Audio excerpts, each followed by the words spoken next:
मेरे चैनल पर बिहार के तमाम शिक्षक भाई बहनों का स्वागत है। नमन है, वंदन है और अभिनंदन है। दोस्तों, सरप्लस शिक्षकों के ट्रांसफर को लेकर के लगभग 30% काम जो है वो शुरू हो गया है। जी हाँ, लगभग 30% काम शुरू हो गया है।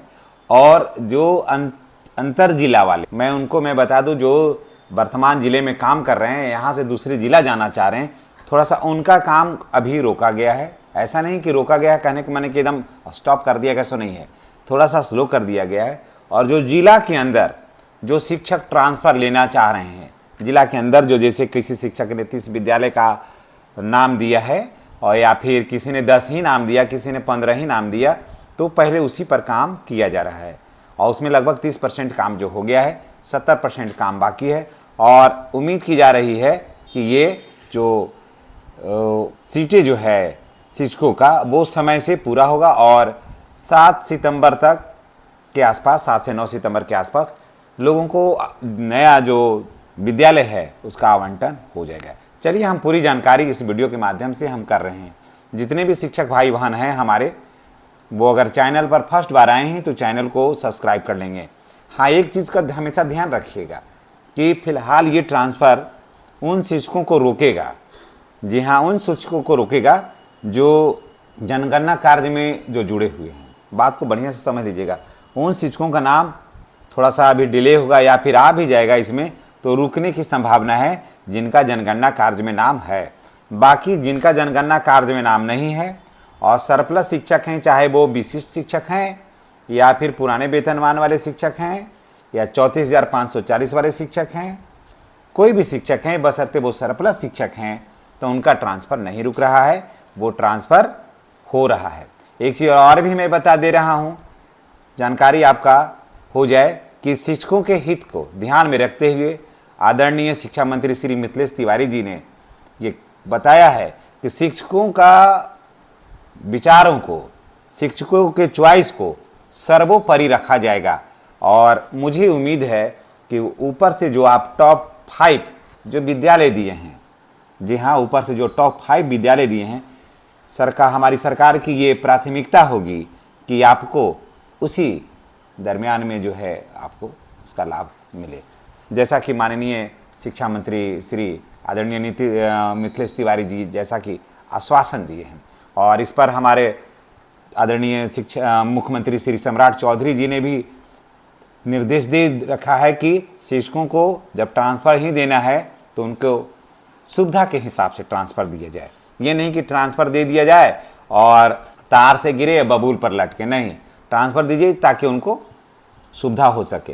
हालांकि इसी बीच में एक लेटर भी दिया गया था ACS सर को कि हम लोगों को अपने ही प्रखंड में रखा जाए। हालांकि इस पर कोई बातें नहीं हुई कि अपने प्रखंड में वो लोग रहेंगे या नहीं रहेंगे जो सरप्लस हैं, लेकिन सरकार का कहना है कि नहीं, अपने प्रखंड को फिलहाल अभी आप छोड़िए और अपना विद्यालय, जो जिनका भी 5 साल हो गया है, वो अपना विद्यालय को छोड़ दीजिए, है ना। तो अपना विद्यालय वो लोग छोड़ेंगे जिनका भी 5 साल हो गया है।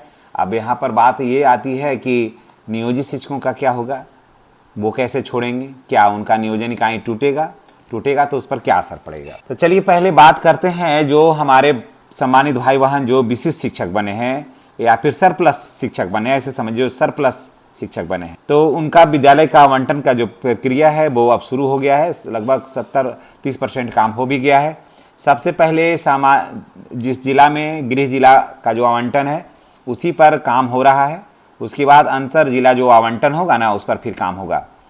जिलों और ट्रांसफ़र में शिक्षकों के पसंद के बातों को ध्यान में रखा जा रहा है कि शिक्षकों को जो पसंद होगा, ऊपर से जो 5 जो चॉइस है शिक्षकों का मनपसंद, उसी विकल्प पर विचार किया जा रहा है कि उन्हीं 5 में से किसी एक में शिक्षकों को भेजा जाए।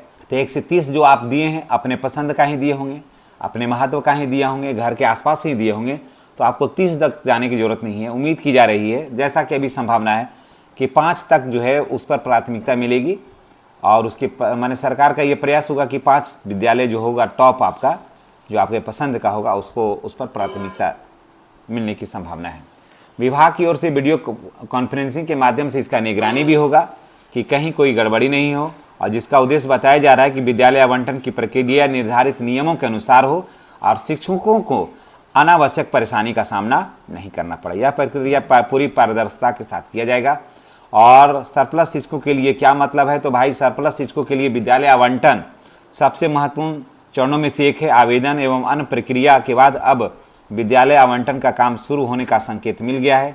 म्यूचुअल ट्रांसफ़र जो चाहने वाले हैं उनका संबंधित विद्यालय में सिर्फ परिवर्तन किया जाना है, उनको तो कुछ करना ही नहीं है। वो ऑलरेडी वो सिलेक्ट कर लिए हैं अपना विद्यालय, तो उनको सिर्फ विद्यालय को परिवर्तन करना है, तो इसलिए वहाँ पर तो कोई चर्चा ही नहीं है, उनको कोई टेंशन ही नहीं है।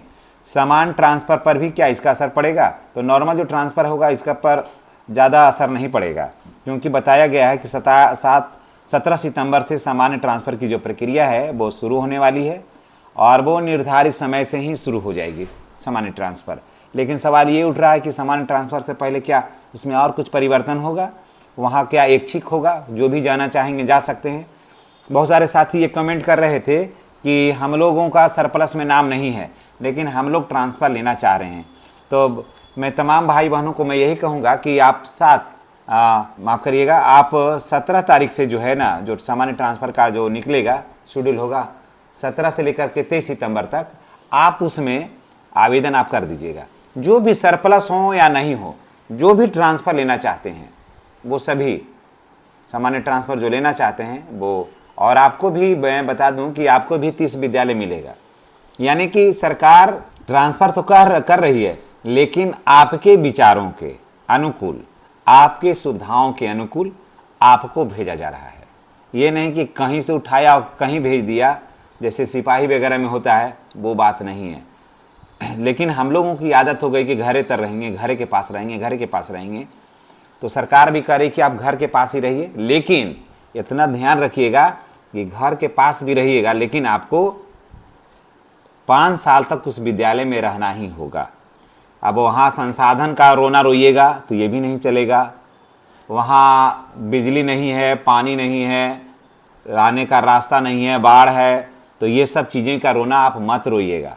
इसलिए सोच समझ करके जाइएगा, और जहाँ भी जाइएगा वहाँ सबसे ज़्यादा जरूरी कि आपको 5 साल तक वहाँ आपको रहना ही होगा।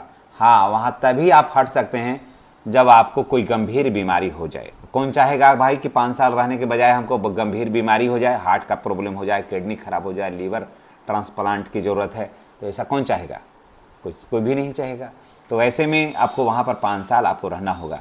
अब ये सवाल ये है कि सरकार ये कहना है कि 5 साल से अधिक जो भी शिक्षक विद्यालय में हैं, जिनका भी 5 साल से अधिक हो गया है, उनको हर हाल में विद्यालय छोड़ना होगा।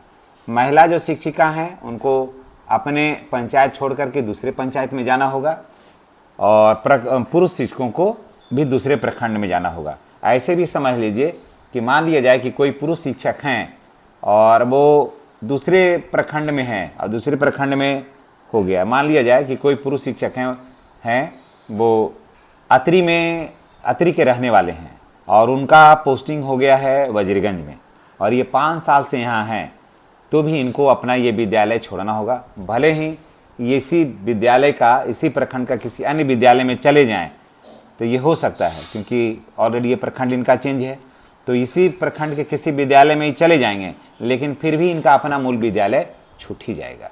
महिलाओं के साथ भी यही बात है कि मान लिया जाए कि कोई भी महिला है वो दूसरे पंचायत का है और दूसरे पंचायत में उनकी नियुक्ति हुई है, तो ये जो मूल विद्यालय है ये छूटेगा और उसी पंचायत में किसी अन्य विद्यालय उनको मिल सकता है या मिलेगा उनको। तो इन सारी बातों को भी ध्यान में रखा जाएगा।